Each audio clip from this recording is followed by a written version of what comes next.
Queridos, a paz do Senhor, glórias a Deus por mais essa manhã.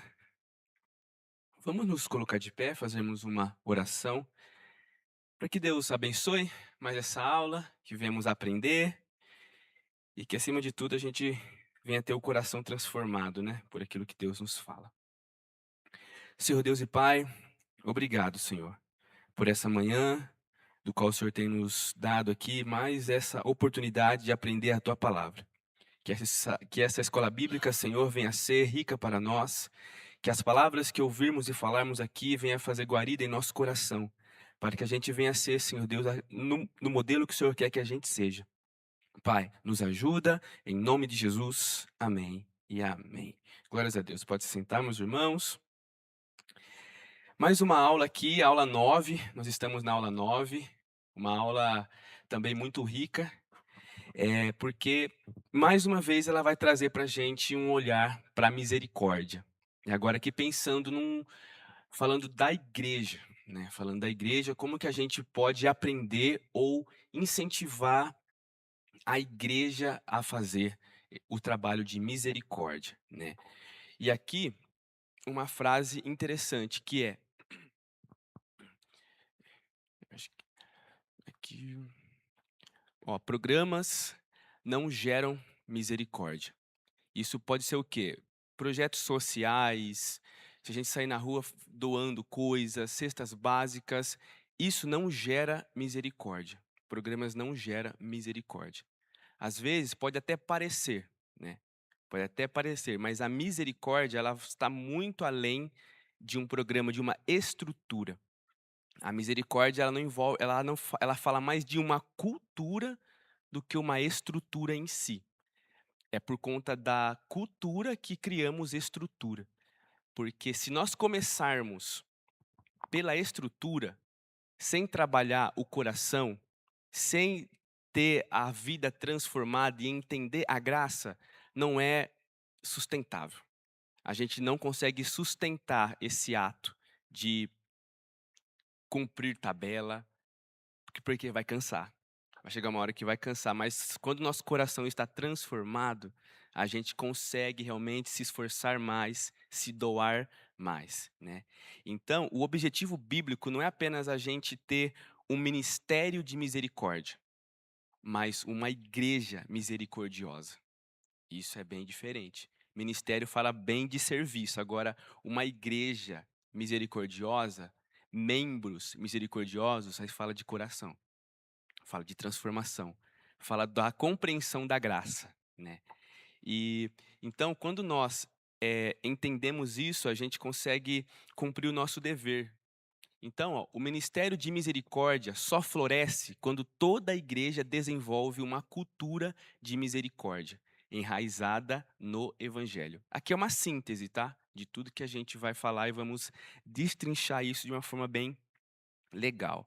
Então, nós entendemos o nosso dever como pessoa igreja de fazer alguma coisa, de cumprir algo, porque a gente entendeu que nós somos transformados por Deus. Somos transformados pela graça do nosso Senhor. E o ministério de misericórdia, então nós entendemos que nós precisamos fazer ele, precisamos cumprir.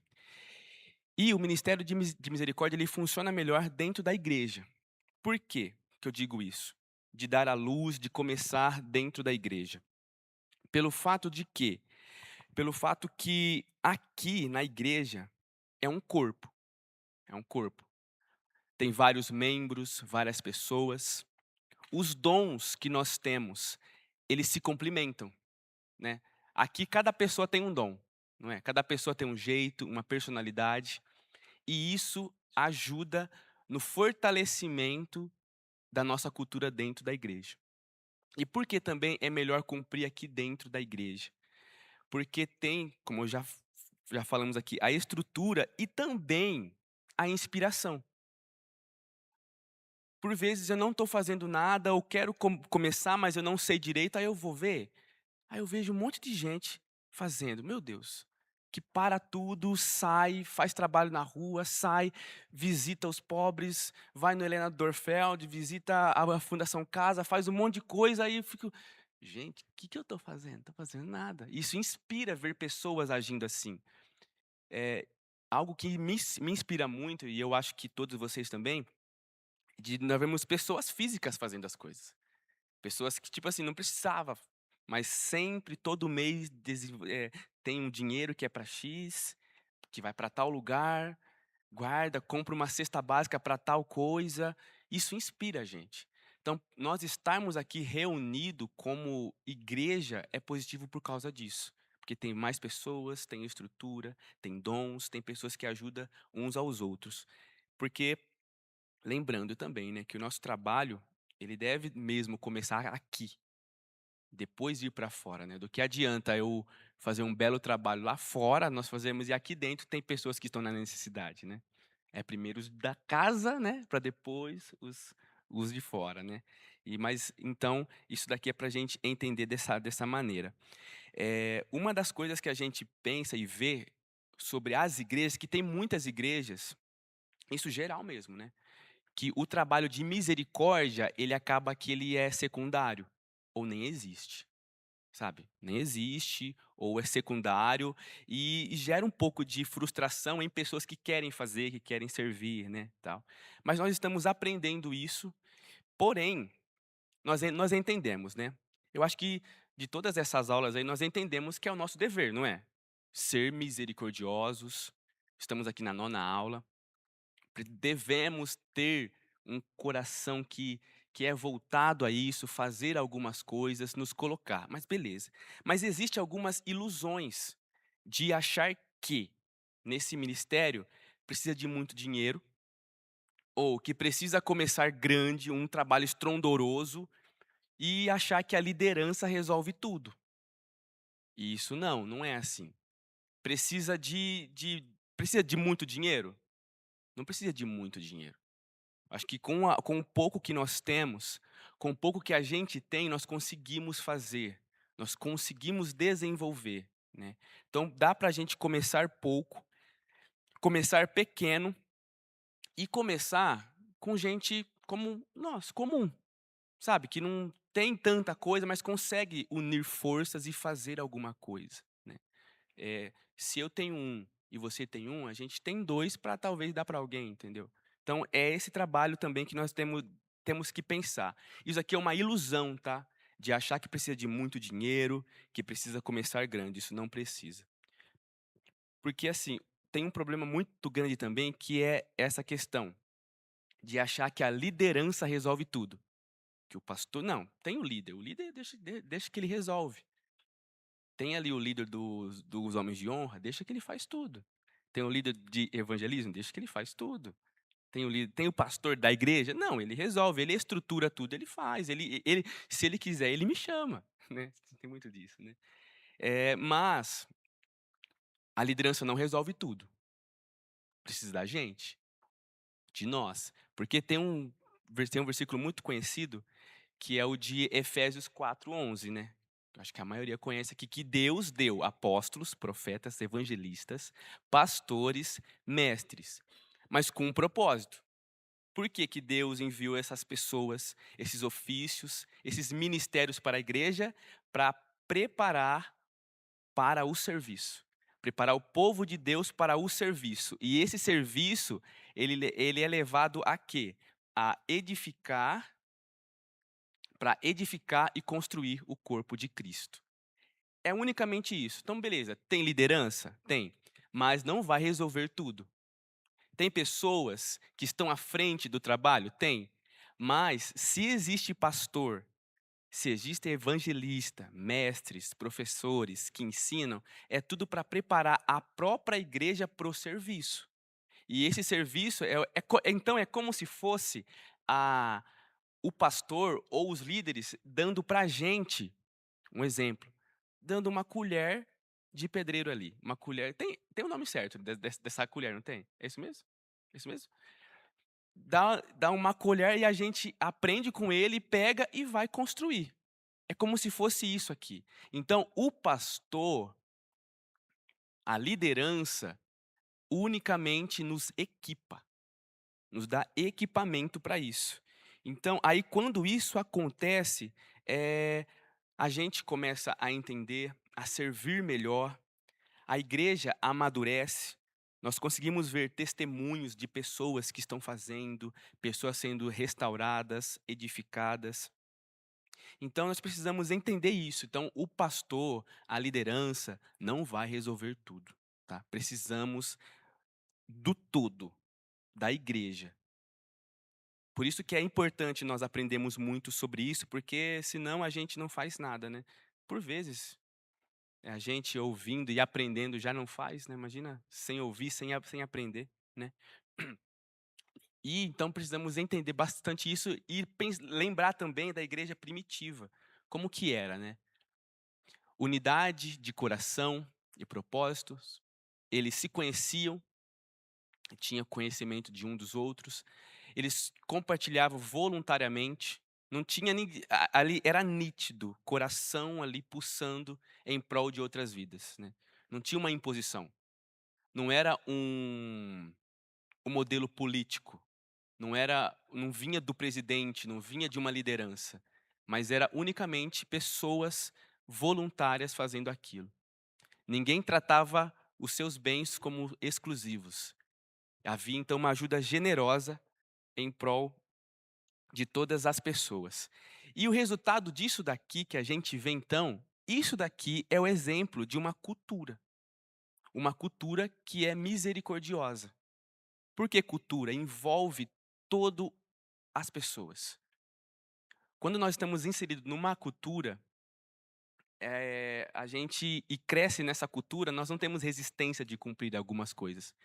Imagine bem, nessa igreja, as crianças que cresceram nessa igreja daí, que fazia todo esse trabalho voluntário, vocês acham que eles tinham resistência de fazer, de cumprir a misericórdia depois que eles cresceram?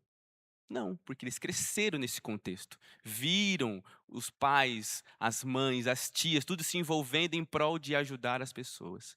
Então, isso daqui é um exemplo de uma cultura. E o que que acontecia então? Vocês lembram? Vocês lembram o que que acontecia quando a igreja vivia desse jeito? O Senhor fazia uma coisa, vocês lembram o que que é? É isso aí, perfeito, isso mesmo. A igreja ia crescendo, ia trazendo. Por quê? Havia um movimento, havia uma ação da igreja se movendo. Era líder junto, membros, não tinha essa, diáconos, todo mundo envolvido, todo mundo colocando o coração. E quando ia ver, Deus estava acrescentando aqueles que iam se salvar. E isso é o exemplo para a gente. Será que a gente perdeu esse modelo?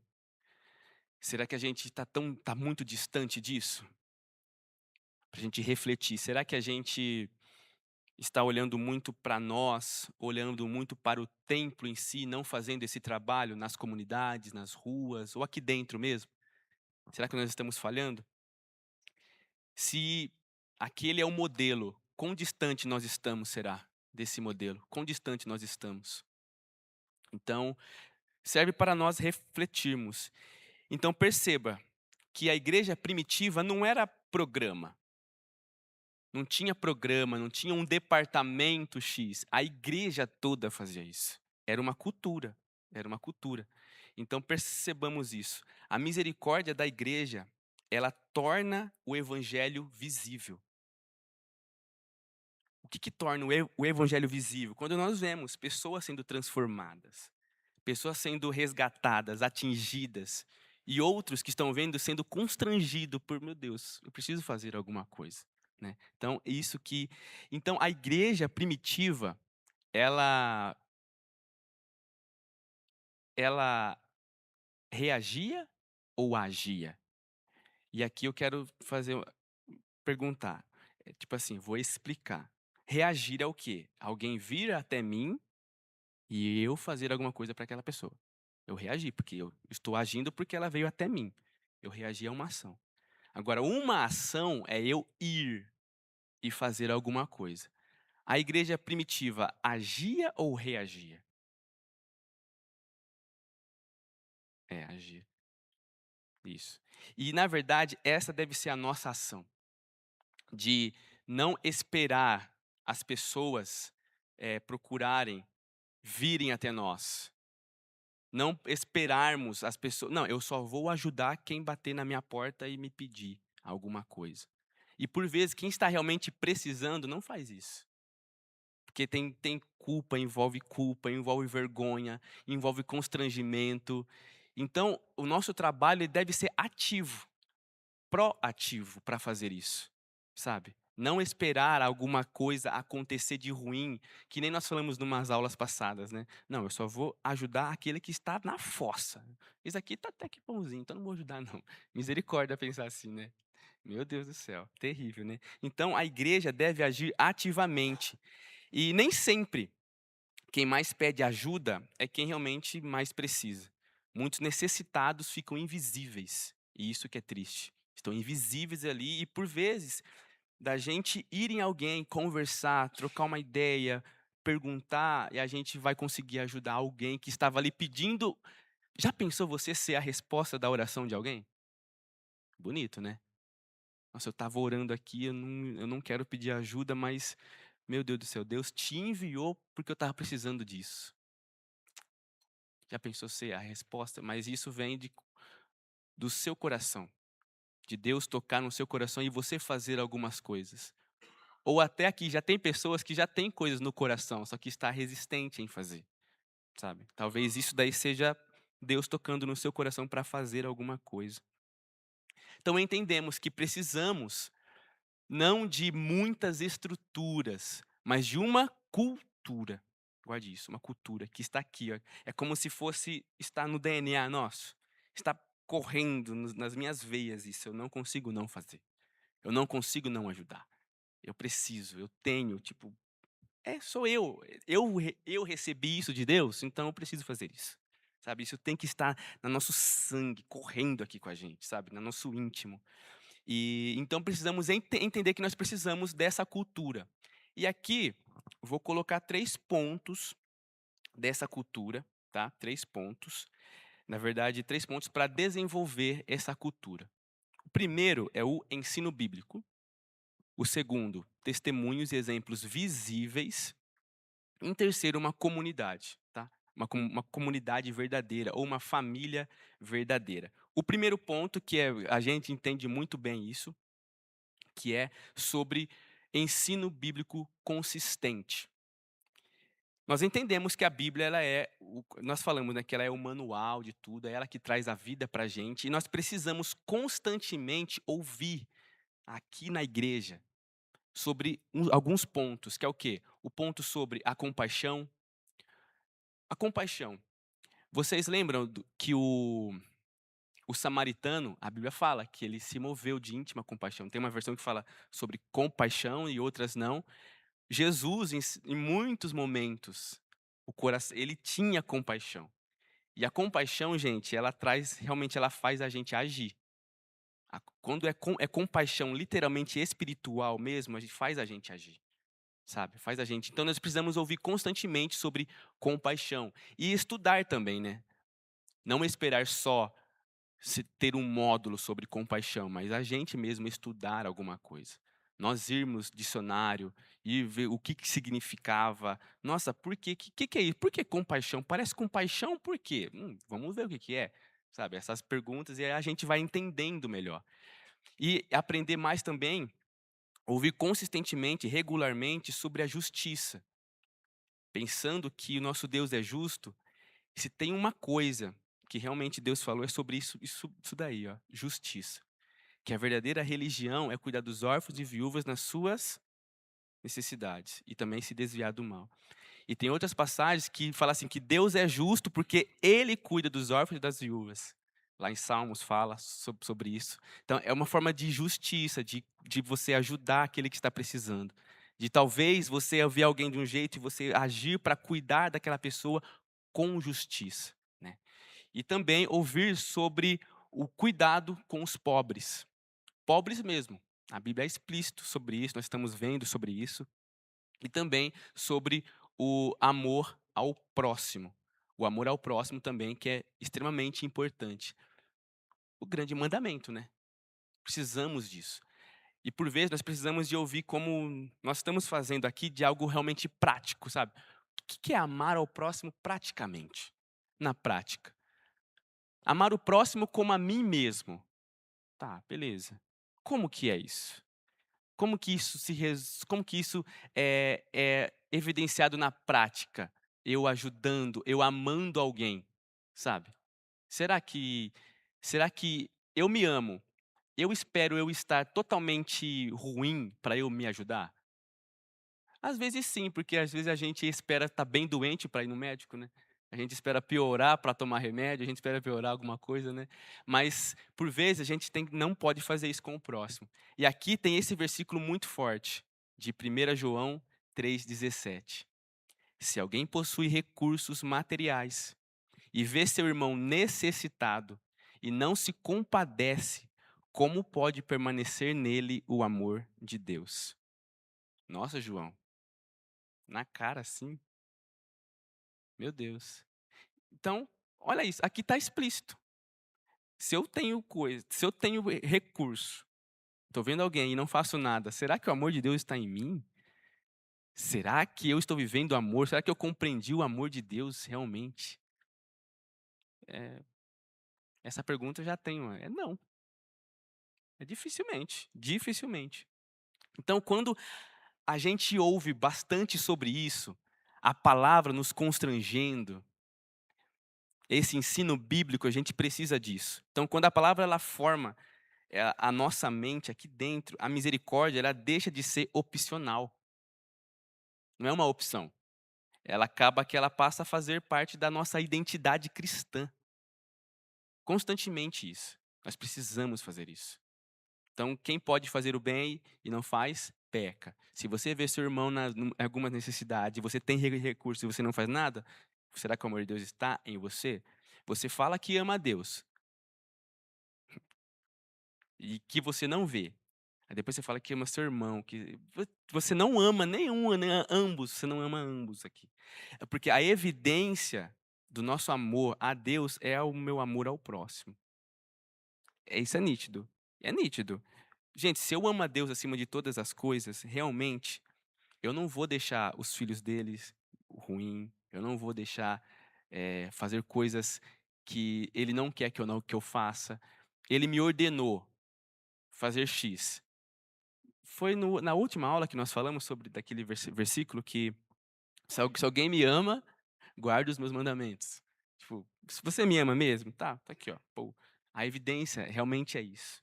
Porque uma das coisas que nós falamos no culto dos jovens é que aquilo que a gente ama, isso é o nosso Senhor. Se eu amo de verdade alguma coisa, essa coisa me escraviza. Pode perceber? Então, quando Deus fala assim: "Me ame sobre todas as coisas", não é um egoísmo de Deus, é cuidado com você. Porque se a gente colocar aí o amor que era para ser nele em pessoas, em prazer, em lazer, a gente sofre. A gente sofre bastante. Mas quando nós amamos a Deus, acaba que o nosso amor, Deus não vai fazer mal pra gente. Deus não vai fazer mal. É assim como um médico. Eh, ele ele sabe cuidar da gente. E por vezes esse cuidado, a gente tem que só que confiar nele, porque a gente confia que ele vai fazer alguma coisa por nós. E com Deus é a mesma coisa. Deus é o nosso médico. Então precisamos desse ensino bíblico constantemente, de ouvir, martelar. Meu Deus, eu preciso mudar, eu preciso fazer. Deus me ajuda, transforma o meu coração para que isso gere misericórdia na vida das outras pessoas. E o outro ponto também é testemunhos e exemplos. No início, eu até falei um pouquinho sobre isso, né? Que quando nós vemos pessoas se movendo, fazendo as coisas, isso inspira a gente, não é? Como eu falei, pessoas, eh, pessoas físicas fazendo coisas, sabe? Que não precisa fazer, mas está lá, todo mês fazendo alguma coisa, faz alguma coisa. Meu, isso inspira bastante. O exemplo que o Elias colocou aqui, como daquele pastor que faz aquele trabalho com os mendigos mesmo que você tinha falado? Paulo Capelletti, depois eu dei uma pesquisada lá. Nossa, então, você tá vendo? É alguém que faz, que age, a gente olha aquilo e fala: "Meu Deus, eu preciso fazer alguma coisa, o que que eu posso fazer?". Tem um vídeo que eu vi, eu até passei alguns cultos também dos jovens, é um jovenzinho que ele chega na rua, ele fala assim, ó: "R$ 2 ou um louvor para o seu coração?". Vocês já viram isso já? Já viram? Aí mostra lá de um jovem: "Não, quero um louvor". Começa a cantar, tal, aí mostra depois, passado muito tempo, aquele jovem que queria ouvir o louvor se batizando nas águas. Aí, nossa, não foi uma o início não foi uma pregação enorme, não foi uma cruzada evangelística, foi alguém ouvindo um louvor. Claro, depois passou por todo o processo, foi para a igreja, aprendeu, foi discipulado, depois se batizou. Eu não canto, o Hélio também não. Mas será que a gente pode fazer alguma coisa simples desse jeito?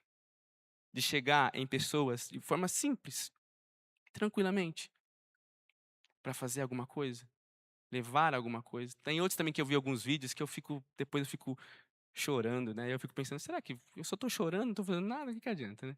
Mas é gente batendo na porta, assim, do outro, colocando uma cesta básica e saindo, deixando uma bíblia e uma cartinha, e a pessoa depois ela pega, ela começa a chorar muito, fala: "Nossa, cara, isso daqui não é difícil de se fazer". Não é difícil. Com uma igreja desse tamanho, vamos pensar, um grupo, só um conjunto aqui já faz muita coisa, cara. Um conjunto já faz muita coisa para ajudar uma pessoa, uma pessoa. E isso inspira totalmente. Então, ó, é inspirador ver famílias ajudando outras famílias. É inspirador ver irmãos cuidando dos necessitados. É inspirador. É inspirador quando a gente vê os próprios líderes praticando a misericórdia, agindo. Isso é inspirador. Paz do Senhor, irmãos. Uma das coisas que eu acho que no nosso tempo, às vezes a gente se engana um pouco, é que programas da igreja substituem o dia a dia, sabe? Então, pegar o exemplo aqui do Missões Urbanas. Missões Urbanas, ele é um movimento que não deveria acontecer só nos eventos do Missões Urbanas. Ele é um movimento, ele é como se fosse, sabe aquela, vou usar o exemplo aqui, né? A tropa de choque, quando a polícia precisa de. É tropa de choque. É assim, é a força tática. Precisa ir lá e precisa reagir para uma situação, mas não significa que eles não fazem ronda, que eles não trabalhem nos outros. Né? Não exista isso, que a polícia não faz nada fora da tropa de choque. Então, quando a gente fala de missões urbanas hoje, ele é um momento da semana que deveria motivar as ações do dia a dia. Porque na igreja primitiva isso era cultural, né? A gente brinca que eles não precisavam de departamento porque isso era tão intrínseco a ponto de eles viver isso o tempo todo. Então, a gente não pode se confundir com isso, né? Os programas da igreja, eles são, de certa forma, ele deveria funcionar como um empurrão, sabe? Agora sim, durante a minha semana, vou dar um exemplo do meu irmão que ele vai no Missões Urbanas cortar cabelo. Ele pode fazer isso só no Missões Urbanas? Não. Ele está livre ele já, como é que é aquela história, né? Ele já gastou a bondade dele para o mundo, o que ele tem para fazer? Não. Ali é uma forma, né, ali é a tropa de choque, como a gente fala, né, ali é o momento de concentração e é um evento específico, mas não deveria anular a nossa responsabilidade do dia a dia. Perfeito. Eu já fui lá, então tá pago, né, não preciso fazer mais, né. Tem muito aí isso daí a gente não faz, mas por vezes a gente pensa assim, né. Esse versículo, ó: "Consideremos uns aos outros para nos incentivarmos ao amor e às boas obras". Gente, tem tanto versículo que fala sobre isso, tipo, do uns aos outros, fazer coisa uns aos outros, e também sobre esse ato da gente se inspirar pela vida de outras pessoas. Então, a cultura, ela cresce quando também o exemplo prático também cresce, sabe? Quando a gente vê pessoas agindo, fazendo, é como se fosse uma imã mesmo, vai atraindo mais pessoas, atraindo pessoas que têm o mesmo coração, ou até desperta isso em muitas pessoas, para fazer, para agir, para fazer alguma coisa, por mais simples que seja. Não é ajudar São Carlos inteiro, mas ajudar o meu vizinho, sabe? Quem está aqui, quem está do meu lado, né? O meu próximo, próximo e o próximo que eu também sou para ajudar ele, né. E é isso que é. E a terceira coisa também que faz a gente formar, desenvolver uma cultura é a comunidade verdadeira, pensando no sentido do quê? De uma família, né, de uma família. Mas, ó, quando há uma comunhão real, pessoas se conhecem. Isso daqui é muito importante mesmo. De nós estarmos numa igreja, e isso tem crescido muito, tá? Bastante. O pouco que eu andei por aí, eu já vi isso, de pessoas que são membros de uma mesma igreja, só que não se conhecem. De você senta do lado de alguém e você não sabe nem o nome, não sabe nem onde mora, não sabe nada, sabe nada. É só você, individualmente. Você vai lá, senta, puf, vai embora. Tal. E é perigoso isso. Como igreja, isso daí talvez não reflita realmente uma comunhão, né. Não é conhecer o íntimo da vida da pessoa, mas nem o nome. Eu tô há tantos anos aqui nessa igreja, não conheço o nome de ninguém. Sabe? E essas igrejas têm crescido bastante e temos que tomar cuidado com isso, tá? Então nós devemos prezar pela comunhão, de nos conhecermos. As necessidades realmente aparecem, né? Se eu confio no Diego, confio nele, eu conheço ele, conheci ele e tal, e eu estou passando por uma necessidade, eu preciso falar com alguém, eu chego nele e falo. Por quê? Temos uma relação, temos um vínculo, temos algo assim. Por esse motivo que a gente adoece quando somos muito individuais. A gente fica doente, fica muito doente. Tanto isso daí é comprovado pela psicologia. Um dos traços de alguém que está com depressão é se isolar, um dos. E parte do tratamento, claro, isso vai envolve muitas coisas, né, mas alguns casos, um dos caminhos é se ressocializar, como parte da cura, como parte do tratamento, também se ressocializar. E vocês perceberam que cada vez mais nós estamos nos afastando dos outros por conta da tecnologia, por conta da comodidade, né. Antes a gente eu estava até conversando, esse dia atrás eu estava um pouco saudosista, meio nostálgico, de como que era na rua, né, molecada brincando na rua, brincando assim e tal. Por vezes eu deitava na calçada para ficar vendo estrela com umas galerinha. Hoje, por quê? Porque por vezes a tecnologia, antes a gente conversava com as pessoas, isso é um pouquinho mais antes de mim, né. Quando não tinha isso, TV, não tinha essas coisas, saía na rua, colocava cadeira para ficar conversando com o vizinho, né. Quem pegou isso? Quem já fez isso? Tinha um vínculo, tinha uma relação. Não, né, Andreas, tá bom. Eh tinha um vínculo, uma relação. Agora, isso também vem aqui para a igreja também, por vezes, nós não tomamos cuidado. Da gente não, tem muitas coisas, tem que puf, e vaza, não conversa com ninguém, acaba o culto e puf, cadê? Mas cadê? Nossa, não conversou, tal. Às vezes tudo bem, mas sempre não tem um vínculo, não tem uma conversa, não participa de nenhum PG onde que é mais íntimo, mais próximo, sabe? Ninguém conversa com ninguém. Nossa, será? Não sei. O outro ponto, então, a ajuda surge naturalmente quando há essa comunhão. Gálatas 6:2. Levem os fardos pesados uns dos outros. Que fardo, né, que a gente está levando, né? Porque por vezes o fardo é pesado só pro Elias levar, porque tá bem pesado. Mas se eu pegar por um tempo e vamos junto, tal, não para sempre, né? Enfim, eu tô chovendo no molhado, porque nós já falamos sobre isso. Mas ajudar também outras pessoas. Fardos pesados, né? Fardos pesados. Então, isso acontece dentro do quê? De relacionamentos verdadeiros, tá? E Por vezes, tem muitas pessoas que estão com sofrimentos invisíveis, mas pelo fato de ter uma comunidade que se move, que age, é possível então ajudar essas pessoas. Entendemos então que nós precisamos do ensino bíblico, vocês lembram? O testemunho e também uma comunidade para desenvolver, é o mínimo para se desenvolver uma cultura misericordiosa dentro da igreja. Mas, infelizmente, existem alguns obstáculos, sabe? Estamos aqui desenvolvendo uma cultura de misericórdia, só que, por vezes, acontece o individualismo. Isso daqui é ruim. Cristãos que vivem a fé de forma privada, sabe? É privado, é só ele, não, enfim. Também o conforto. Nós aprendemos aqui bastante que a misericórdia, ela custa.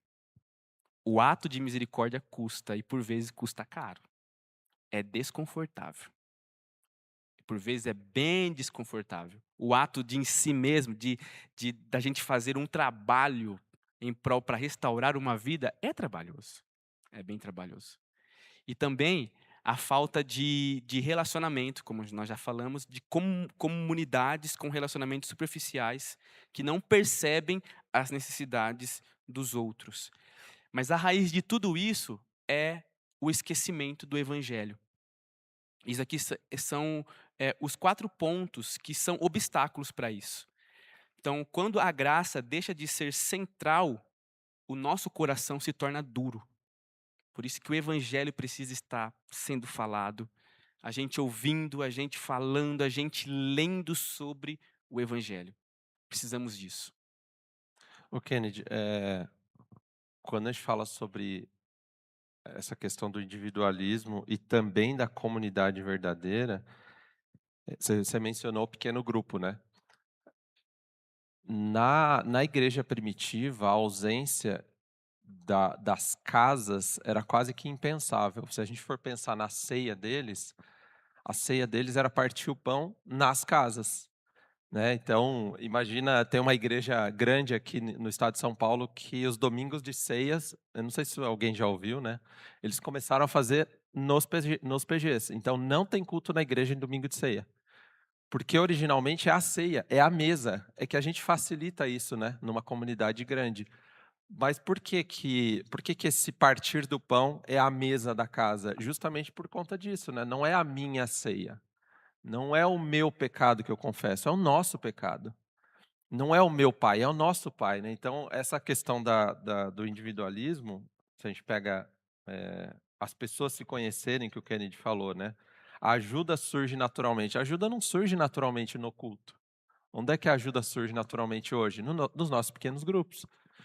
E, e confessar, né? Confessar não, pedir ajuda é muito mais fácil, né? Então, é super intencional. Então, você que participa de um PG sabe que no momento de pedidos de oração, isso acontece comigo com relativa frequência. Então, eu tenho um grupo de 3 pessoas que eu me reúno mensalmente, e na última vez foi assim, as 2 pessoas, são 4 pessoas. As 2 vezes anteriores, as pessoas contaram coisas muito íntimas delas, e isso me motivou a contar a minha e pedir ajuda, sabe? Então, é isso que as relações, né, a gente sai do individualismo. Eles passaram a orar comigo sobre uma coisa que eles não sabiam. E eles não saberiam jamais, porque é muito íntima, né? Então, eu estou falando isso porque às vezes passa na cabeça, mas é tanta coisa, é tanta gente. Então, a gente tem as estruturas, né, os pequenos grupos, que ajudam a gente a conhecer as necessidades das pessoas, né? Levar os fardos uns dos outros e, enfim, se conhecer, né? Com certeza. Isso é muito legal também. E dependendo da situação no PG, que a gente se abriu ali ou está pedindo algo, e você saber que tem pessoas orando por aquilo com você, até te fortalece, sabe? Aí depois que aí o exemplo seja algo, físico mesmo, uma casa. Aí depois você consegue comprar e os irmãos vêm: "Parabéns, que bênção", tal, se alegra junto também, sabe? Isso daí é muito legal, isso é muito bom. A Débora aqui quer falar alguma coisa.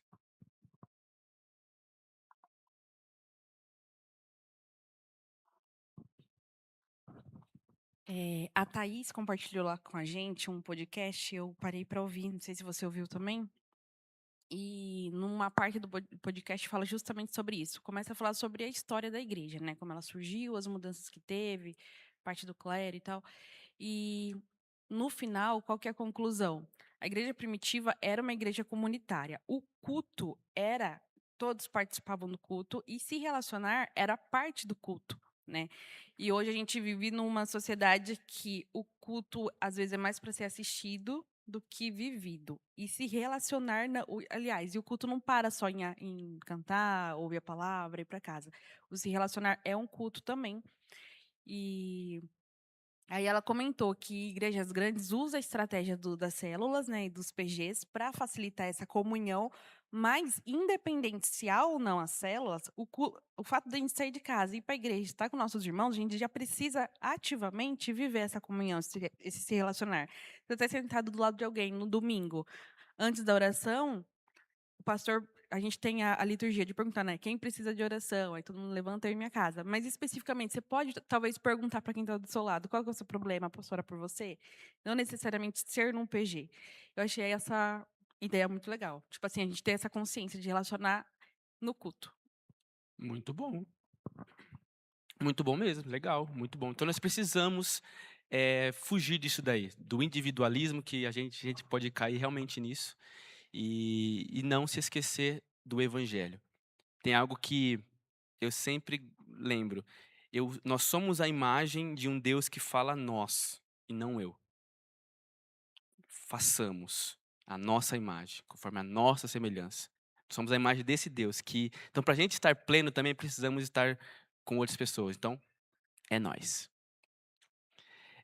Então, nós entendemos isso, precisamos dessa cultura, tem os obstáculos, e também, como nós já falamos no início, mas agora vamos entrar para falar melhor, que é sobre o papel dos líderes. E eu estou falando devagar porque eu estou apertando e não está indo. Acho que é porque eu estou um pouquinho mais longe. Ô, Pedrão, pode passar aí? Legal. Da formação, pode passar mais. Deixa eu ver se aqui vai. Então, ó, o papel dos líderes é ensinar sobre misericórdia, modelar a compaixão, né? Ou seja, ele ser modelo também e encorajar para o serviço. Precisamos disso daí. E um outro ponto, aqui não está indo mesmo não. Aqui. E celebrar as boas obras. Então, quando os líderes eles demonstram um amor prático, a igreja aprende pelo exemplo, sabe? E quando eu digo isso, é líderes, que tem vários líderes na igreja, né? Tem vários líderes. Quando a gente vê os líderes fazendo isso, incentivando, estando ali fazendo alguma coisa, isso também é importante na formação da cultura. Então nós entendemos que o pastor ou os líderes precisam ensinar. Os líderes de PGs também precisam falar sobre isso. Líder dos adolescentes tem que falar sobre isso. Dos jovens tem que falar sobre isso. Dos homens de honra tem que falar sobre isso. Isso é parte da igreja. Precisamos disso daqui. Mas aí a gente tem que tomar um cuidado. Um cuidado que aí a gente chega, acho que no coração aqui, para a gente depois seguir mais. Que é o quê? Um erro crítico. Que por vezes a gente pode cair, que o Timothy Keller ele coloca no livro.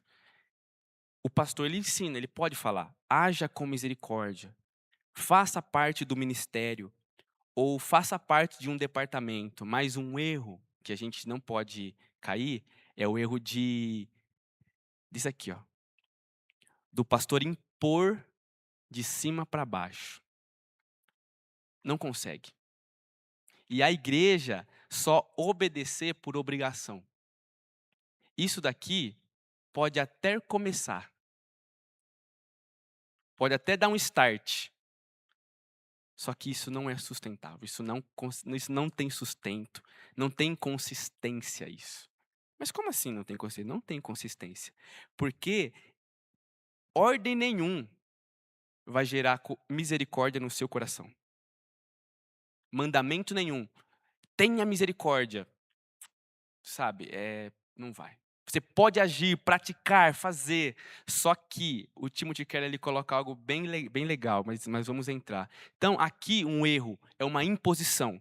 Faça, faça, faça, faça. Vai fazer? Vai, só que vai ser. Vamos pensar. Eu estou de mudança. Um exemplo, tá? Estou de mudança, vou para um apartamento. Moro no 5º andar. Aí eu convido vocês para me ajudar. Vocês vão. Só que chega lá eu falo, o elevador quebrou. Vocês podem me ajudar mesmo assim? Eita, eu posso. E começa a subir. Não vai cansar? Mais rápido? Vai cansar. Não dá, o cara. Muito pesado esse colchão seu aqui. Então, esse esforço, essa força, se a gente não tiver um coração transformado, vai ser a mesma força. Eu tô fazendo por obrigação, velho. Eu tô vendo porque o pastor falou. Quem manda eu ser líder? Agora eu tenho que ir. Essa força, sabe? Não é algo que é voluntário. Porque o voluntário, olha o nome, voluntário, né? Ser voluntário é realmente eu vou porque eu quero. Eu vou. Eu estou aqui. Estou fazendo. Minha vida está aqui em prol disso. Então, o certo, isso aqui pode até acontecer, só que não é permanente. Então, nós precisamos de um coração. É um coração que ele é transformado. De gente que entendeu a graça, que entendeu, não só entendeu teologicamente a graça, mas profundamente.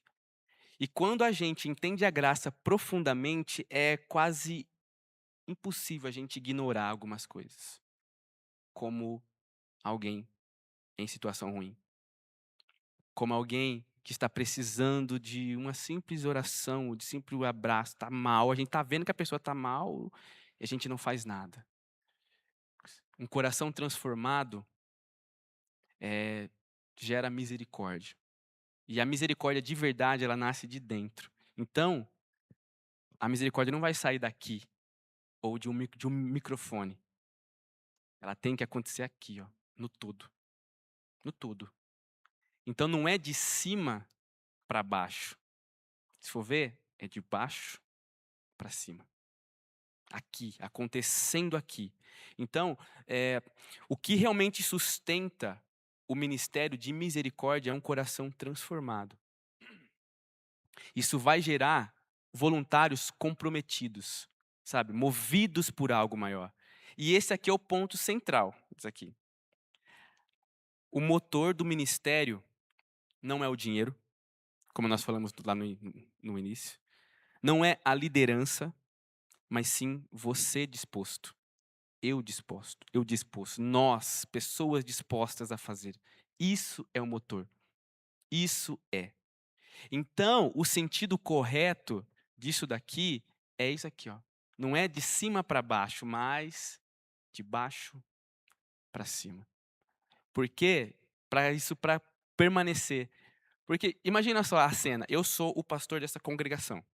Eu não falo nada sobre misericórdia, mas a igreja inteira está fazendo. Opa, então eu preciso fazer alguma coisa. Então, gera movimento. O seu coração, ao lado de alguém que tem um coração transformado, gera um movimento que é sustentável, que é consistente, que vai permanecer. Então, ó, a motivação para a misericórdia nasce de baixo para cima. Os líderes, como Elias, pode dar um módulo aqui de misericórdia. Mas você, imagina a cena, você recebendo um diplominha, que fez tantas horas o módulo Evangelho da Misericórdia. E você está pronto agora para ser misericordioso. Seria mais fácil. Seria muito mais fácil. O que a gente precisa realmente é regar o nosso coração de palavra bíblica, entender constantemente a graça de Deus, para que a gente venha cumprir isso. Tá? O que acontece é enxergando isso que o pastor, que os professores ensinam, a Bíblia chama a palavra de um espelho, né? É a gente se enxergar mesmo. Será que... Bom, a Bíblia está dizendo que um discípulo de Jesus é assim. Eu, olhando para mim, eu não tenho esses desejos. E é por isso que a gente repete todas as vezes quando falamos do Evangelho. Não saia daqui simplesmente fazendo. Saia daqui pedindo misericórdia para Deus, em oração, e pedindo para ele sondar o seu coração para que o fazer seja o resultado desse coração, né, Kennedy? Então, é muito olhar a palavra como um espelho. Por que que eu não tenho fome e sede por justiça? Será que é porque falta Deus em mim? Então, essa é a provocação que a gente tem que ter por meio do ensino, né, das Escrituras. E isso daqui tira o que nós falamos lá no início, né, das ilusões, de achar que a liderança faz tudo. Aqui não. Aqui a gente entende que é responsabilidade de todos, de todos, de todos. É a mesma coisa, né? Vou só meio que repetir. Tem o departamento de missões. Só que o mandamento para nós fazermos missões é para a igreja como um todo. É para nós. Discípulos fazem discípulos, né? Você é um discípulo? Quantos discípulos você já fez? Somos discípulos, nós já saímos, estamos fazendo, estamos evangelizando, estamos fazendo trabalhos sociais ou não. Então, esse daqui é o sentido certo. E aqui falamos bastante de coração, né? E o nosso coração deve ser igualzinho ao coração de Jesus. E Jesus, ele tinha um coração que era de servo. Jesus tinha um coração de servo. Sem um coração de servo, é muito mais difícil. Sabe? Deus, faça com que o meu coração seja como o coração de Jesus, um coração de servo. Porque se não for assim, a gente não consegue fazer nada disso que a gente está falando. Não temos a influência, não inspiramos ninguém, a gente é inconstante, a gente começa, só que não vai mais. Imagine, ó, um servo. Qual é um sinônimo para servo?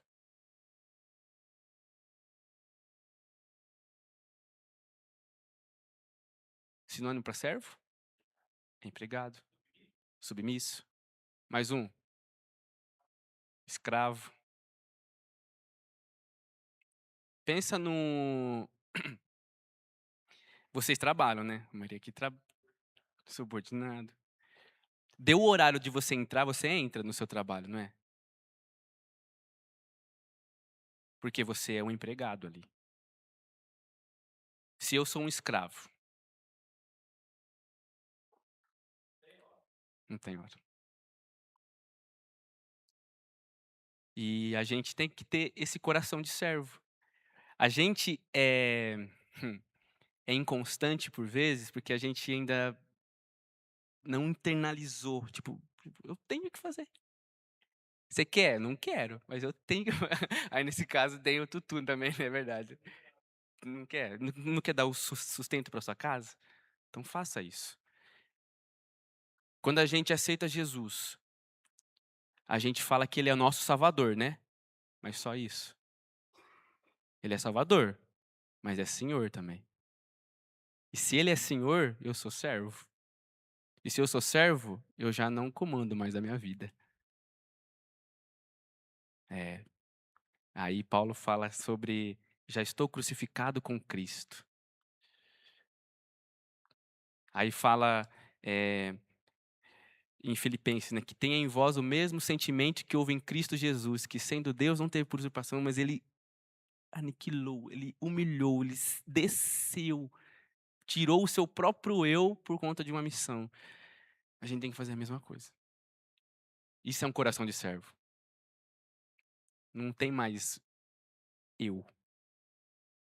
Eu só sou um servo. E ele é o Senhor, sabe? Então, quando a gente não tem isso, a gente é impaciente também. A gente acaba que a gente julga bastante outras pessoas que estão fazendo, a gente não entende muitas coisas. Somos orgulhosos, sabe? A gente não quer fazer as coisas porque, não merece. Eu tenho, tal. Nossa, que pelo amor de Deus, reclama. Mas um coração de servo aqui dentro é um coração que se entrega, sabe? Não, eu vou fazer. Jesus, ele é o nosso modelo, tá? Jesus, ele é o maior modelo de servo.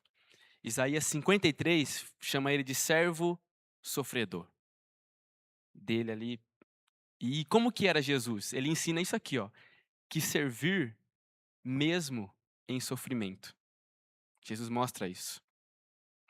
Jesus ele mostra que vocês lembram daquela passagem onde ele lava os pés dos discípulos?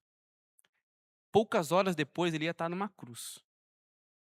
E aqueles amiguinhos ali iam, a maioria, puf, embora, correr. E ele lavando os pés. Lavando os pés.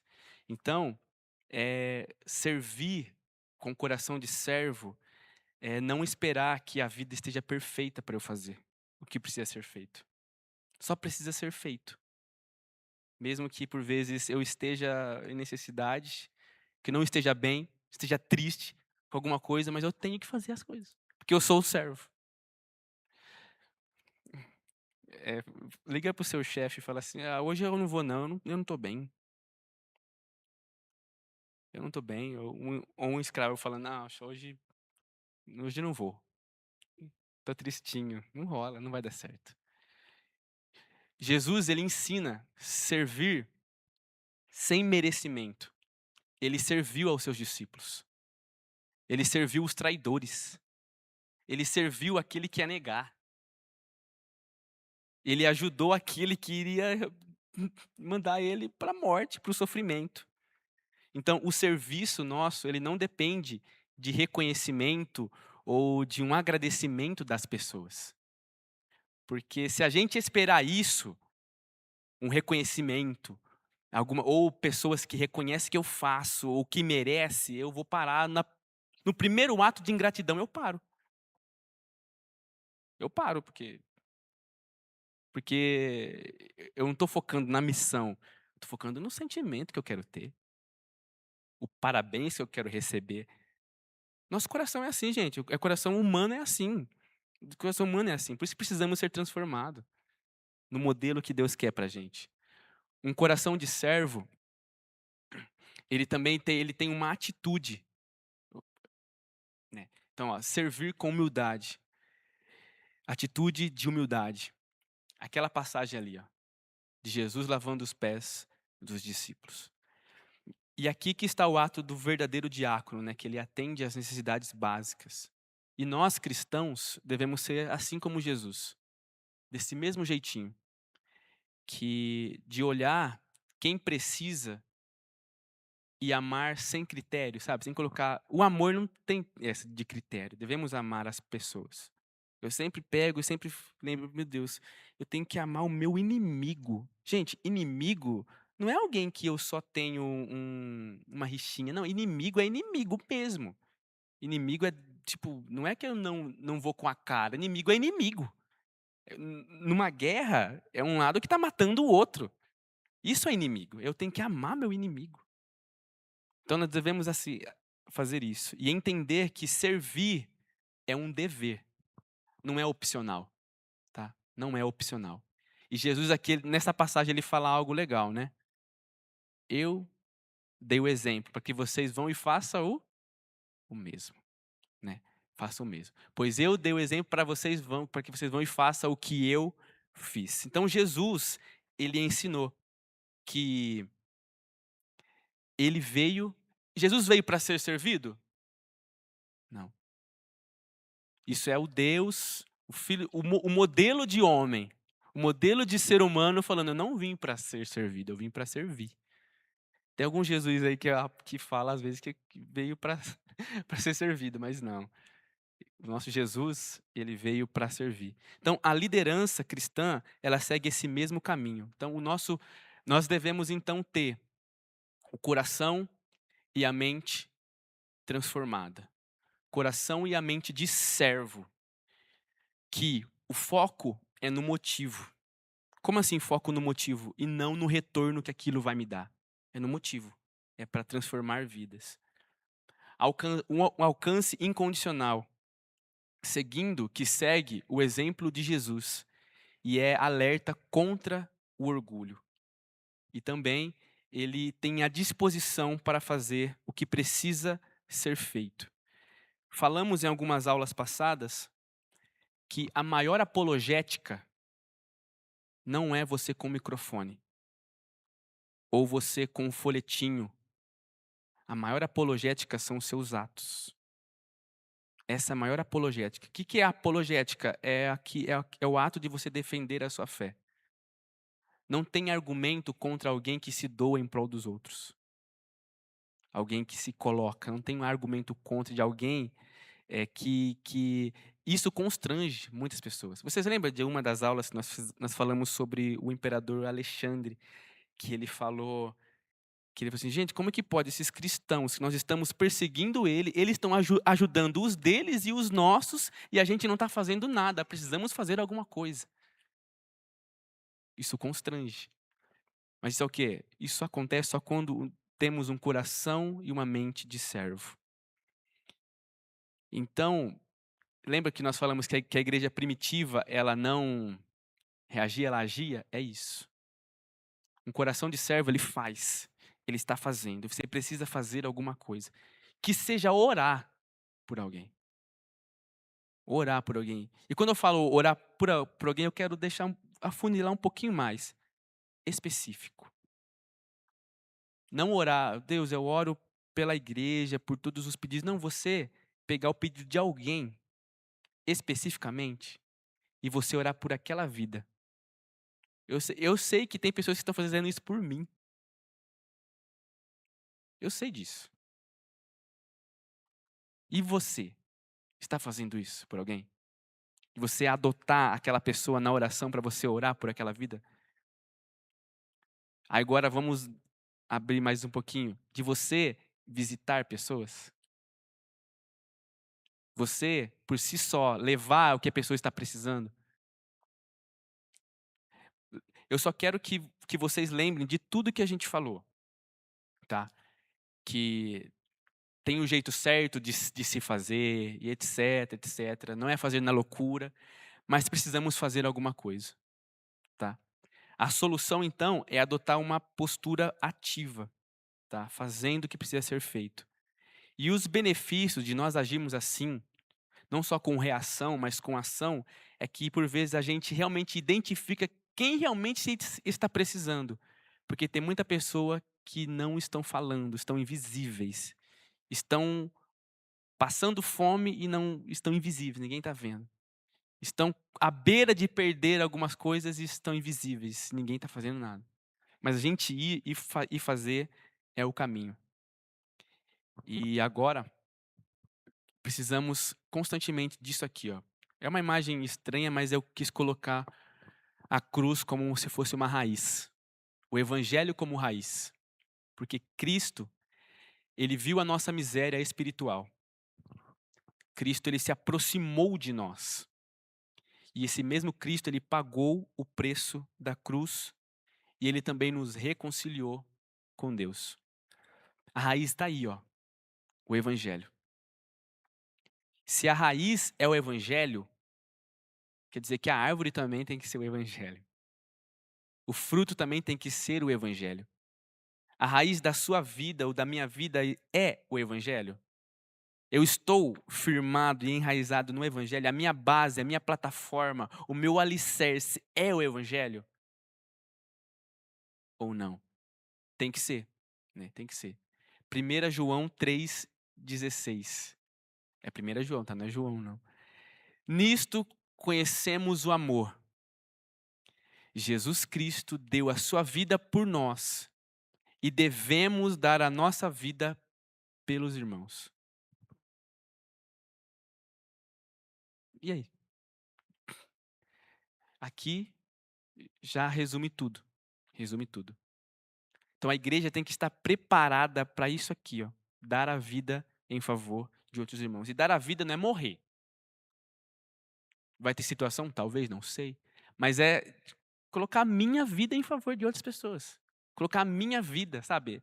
E não é colocar as minhas posses só, mas é realmente a vida, é o tempo. É eu abrir mão. Lembra do bom samaritano? Ele estava indo para um lugar, ele parou tudo, abriu o que ele tinha lá, jogou vinho, jogou azeite, cuidou. Ele ficou na hospedaria e no outro dia ele foi embora. O compromisso que ele tinha, ele perdeu. É isso. Isso é vida. Ô, Kennedy, tem uma expressão no mundo corporativo que eles chamam skin in the game. Alguém já ouviu falar disso? Sim, já. É a pele em jogo, que significa. É alguém compartilhar contigo uma necessidade e você se apropriar daquela necessidade como se fosse sua. Por exemplo, alguém vir falar que precisa de alguma coisa e eu não tenho essa coisa. Eu não, mas agora que você me falou e você é meu irmão e os nossos pecados, o nosso Pai, nós somos uma comunidade, nós somos um corpo. Logo, a pergunta é: quem é que eu tenho que chamar para essa roda de conversa para que a gente resolva esse problema? Olhando para dentro da comunidade, é assim que nós, como discípulos de Jesus, deveríamos agir, sabe? Então, levar os fardos uns dos outros é: se ele está em perigo, eu estou em perigo também, porque nós somos um corpo. E voltando para a questão do pequeno grupo, o pequeno grupo é um recorte desse corpo. É por isso que as igrejas se reúnem nas casas, é por isso que os pequenos grupos, a gente fala tanto disso, porque você não consegue fazer isso com 500 pessoas. Mas você consegue fazer isso com 12, com 8, com 5. E aí é essa apropriação, a dor dele, porque assim, é muito batido falar assim, é sentir a dor do outro. Não, é você ouvir uma história e falar assim, a gente não vai descansar, não vai parar de orar. Ontem a gente estava com amigos em casa, né, amor? E a gente fez isso. Na mesa, a gente fez um compromisso ali de não deixar de orar e jejuar até que um deles tivesse um dos problemas ali resolvido. E é um problema que está tirando o sono. É assim, eu vou levar isso comigo. É isso que é levar o fardo, sabe? Na prática, né? É o skin in the game. A nossa própria pele está em jogo, né? É verdade. Vida, né? Pele, fazendo. É a vida, é a vida. E essa frase aí, ó, uma igreja que compreende profundamente a graça, inevitavelmente se torna uma comunidade de misericórdia. Então, se eu não sou misericordioso, é porque talvez eu não entendi a graça profundamente e não teologicamente. Teologicamente a gente vê ali uma definição, mas eu digo, está aqui internalizado na identidade. Meu Deus, meu Deus. E a gente é grato. E a gente cumpre o que Deus falou. Amém? Agora, partindo aqui, ó. Então, conclui-se que misericórdia é cultura. É uma cultura. É um estilo de vida. Está aqui. E também é uma identidade. O motor é um coração transformado. Líder equipa, não centraliza e também não faz tudo. Não se impõe misericórdia. Responsabilidade é de todos. Agir e não reagir. Pode reagir, alguém pode vir, mas não esperar alguém vir para eu fazer alguma coisa, eu tenho que fazer. Ensino, mais exemplo e mais relacionamento igual à cultura. E o evangelho é a raiz de tudo. Aqui uma frasezinha. A igreja vive misericórdia como cultura ou tudo vira uma performance religiosa? Que é muito fácil cair nisso. Performance religiosa, de gente fazer as coisas. Estou fazendo. Mas o meu coração não está transformado. Né? Kennedy, veio uma pergunta aqui muito boa sobre isso. Eu vou ler ela aqui. Eu faço um comentário e aí você pode complementar também, tá? Pergunta que veio aqui lá no link, gente, foi assim, ó. Sobre a parte de impor a participação. Isso não pode servir para iniciar uma pessoa que está acomodada? É em relação aos filhos que ainda não são verdadeiramente convertidos? Gente, essa pergunta está dizendo se impor a misericórdia não pode facilitar o caminho. O start. Mas pensem comigo. Gente, bode sabe que é bode? Joio sabe que é joio? Não sabe. Religioso sabe que ele é religioso e não filho de Deus? Ele não sabe. Então, a gente pode se encorajar, motivar e tornar a palavra um espelho para a pessoa se enxergar. Mas impor que alguém seja misericórdia ou que faça atividades de misericórdia, o que o Kennedy falou é muito importante. Eu estou reforçando uma atitude religiosa. Eu estou reforçando a pessoa a manter naquela vida onde ela acha que ela é salva e ainda não é. Quando na verdade, quando na verdade o lance do evangelho é usar o evangelho para provocar a pessoa de que ela ainda não tem isso no coração, né, Kennedy? Então, assim, eu acho que o impor é mais danoso do que benéfico, tá? Motivar e mostrar o evangelho provoca. Acho que esse é o caminho. E aí o que o irmão falou, né? A pessoa pode até se afastar porque se tornou uma obrigação aquilo que não está no coração dela. Jesus fazia ensinando. Isso aí. Isso aí. E ele convida os discípulos também, né? Ele nunca laçou ninguém, né? Se alguém quiser acompanhar, negue-se a si mesmo. Isso é verdade. Ó, quer dar o microfone para ele? A paz do Senhor, irmãos. É não fazer por obrigação, mas por gratidão do que Jesus fez por nós. Amar o próximo é se colocar no lugar dele, como já foi dito. Mas eu amo o próximo verdadeiramente? Eu vejo o irmão descalço lá, eu tô com 4 pares de tênis, 3 pares de sapato no meu armário lá. Pensar bem sobre o que é o amor, né? Será que o amor de Deus permanece em nós? Então, aqui, que isso venha gerar em nós a busca por um coração realmente transformado e a gente viver essa cultura de estar na nossa identidade, a misericórdia. Agora, realmente, para finalizar, algumas perguntas à igreja. Nossa igreja tem uma cultura de cuidado mútuo?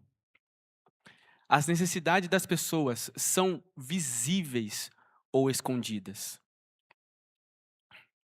Eita. E estamos incentivando uns aos outros ao serviço? Então, essas perguntas aqui, o evangelho está moldando nossa compaixão? Para a gente refletir, tá? Lembrando que essas perguntas e todos esses slides estão no PDF, tá bom? E para a gente refletir e praticar, a misericórdia se torna visível quando o evangelho transforma pessoas comuns em uma igreja que vive e não apenas fala o amor na prática. Então, é o amor na prática. Então, ore para que sua vida não se limite à intenção, mas se torne uma ação real, com um coração transformado que não consegue ignorar a dor dos outros. Amém? Então, essa frase aqui, ó. Cristo não passou longe de nós, na nossa miséria. Ele se aproximou, sangrou por nós e nos carregou nos seus braços. Agora ele nos diz. E agora ele nos diz? Amém. Deus abençoe, queridos.